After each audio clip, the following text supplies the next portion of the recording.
For the first time in 22 years, the U.S. Federal Reserve is raising interest rates by 0.5 percentage point.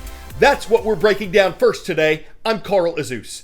Interest is what banks get paid for loaning people money. If the Federal Reserve, America's central bank, raises interest rates, it means people have to pay back a higher percentage of the money they borrow.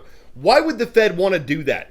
Inflation. The cost of living in America has gone up significantly over the past year as prices on the things we buy have risen. The thinking goes that if interest rates are higher and it's more expensive for people and businesses to borrow money, they'll spend less of it and inflation will settle back down. It's not an exact science. If the Fed raises interest rates too much too quickly, it can be like slamming the brakes on economic growth, and that could contribute to a recession. So the central bank is trying to find a balance between managing decades-high inflation but without hampering economic growth. That's what's behind its decision on Wednesday to raise interest rates. 0.5 percentage point doesn't sound like much, but the Fed usually makes smaller adjustments, like the 1/4 point rate hike it issued in March. The last time the Fed raised the rate by 0.5 point was in 2000, and it says more raises like this are possible in the months ahead. The Fed says the U.S. labor market, the jobs picture, is strong, but consumer prices have risen at their highest rate in almost 4 decades, and the Fed doesn't think inflation's likely to go away on its own anytime soon. It says COVID-related lockdowns in China are contributing to ongoing problems with the supply chain. It says the war in Ukraine is contributing to elevated food and energy prices, and those had risen last year before Russia invaded. With all these economic pressures in place, the Fed is hoping its interest rate increases will slow down price increases. New data on inflation itself is also expected soon. Up next, U.S. President Joe Biden has asked Congress to approve $33 billion in additional assistance to Ukraine. In March, Congress had approved more than $13 billion in military and aid funding. President Biden says the cost isn't cheap, but that the bill is needed to support Ukraine in its fight against Russia, which invaded the nation on February 24th. U.S. Senator Rand Paul has suggested that America should sell Ukraine weapons, but not give them to the country if doing so increases U.S. national debt. There are also concerns about America's own stockpiles of certain weapons running low.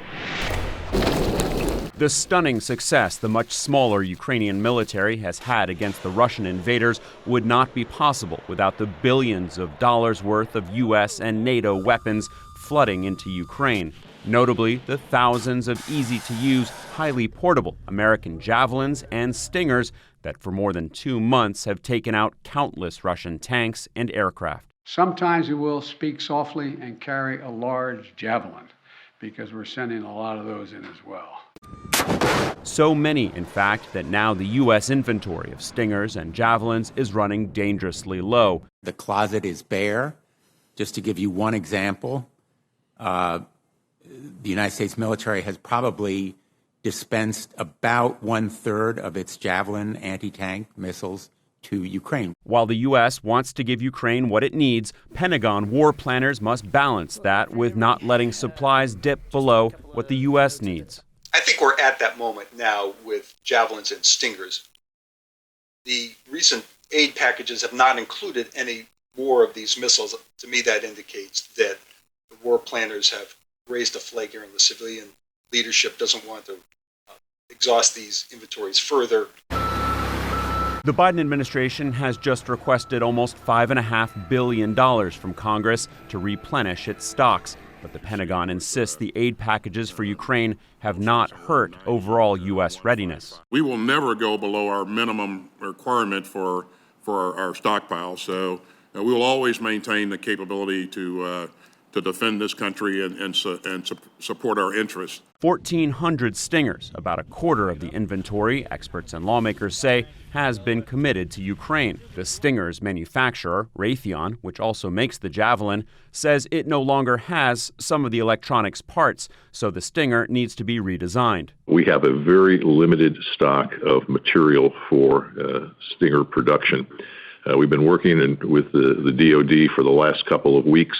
We're actively trying to resource some of the material. The new phase of fighting in the flat and open eastern Donbass is changing the fight.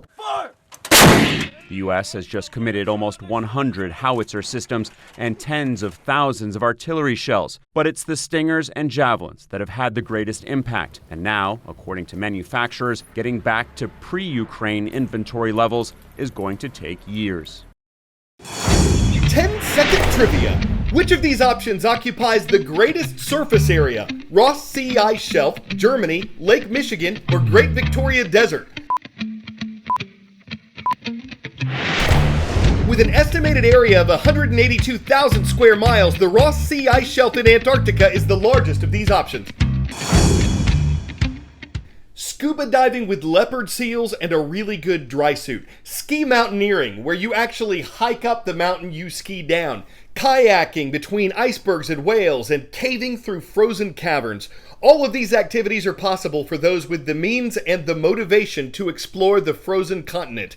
You don't necessarily need a ship to get there, but if you take a seat on the plane you're about to see, you'll need more than $14,000 for a one-day trip and more than $62,000 for a 5-day stay.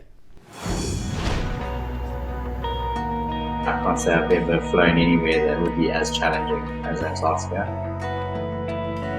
I've seen penguins on 2 occasions at our runway. I work for White Desert, and I'm the Antarctic Operations Manager in Antarctica.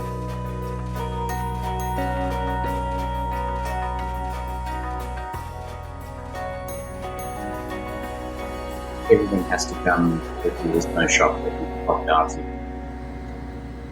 Without the runway, we can't do anything. All of our cargo comes in through that, all of our people. It's certainly nothing like your standard airport. Every season we build it, and it's an ongoing thing that we maintain.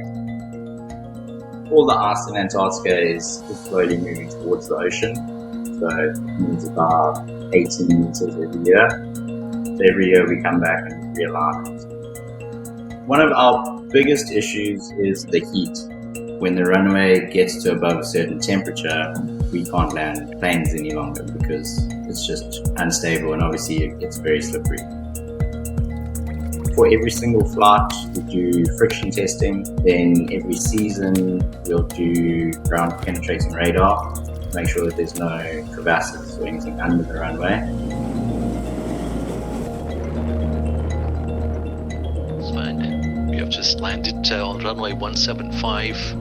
Congratulations, congratulations.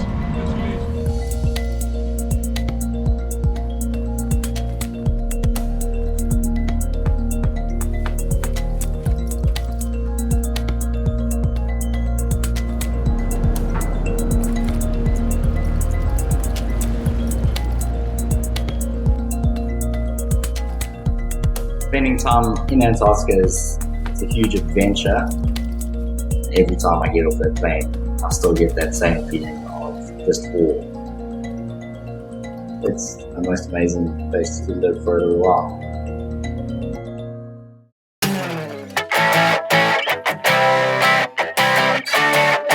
When I saw this next story was theater raised, I thought my producer meant raised with a Z, like it was being destroyed. I was wrong. He meant it was being raised, as in lifted up, and for something that weighs 14 million pounds, #engineering. This was part of a $2.5 billion renovation. Using 34 hydraulic lifting posts, workers lifted New York's Palace Theater about a 1/4 inch per hour. After 4 months of that, the landmark, which dates back to 1913, will now sit on the 3rd floor of its building, while new retail and entertainment space will be installed below it. Going any higher might bother the fiddler on the roof. The producers of that company might have thought, Mamma mia, we could have been doubtfired if we didn't get all our cats in a row. They might have gotten spam a lot from a music man who thought they were out of chorus line, but thankfully, the show will go on. I'm Carl Azus. Today's shout out takes us to Mount Tabor High School, located in Winston-Salem, North Carolina. Thank you for subscribing and leaving a comment at youtube.com/CNN.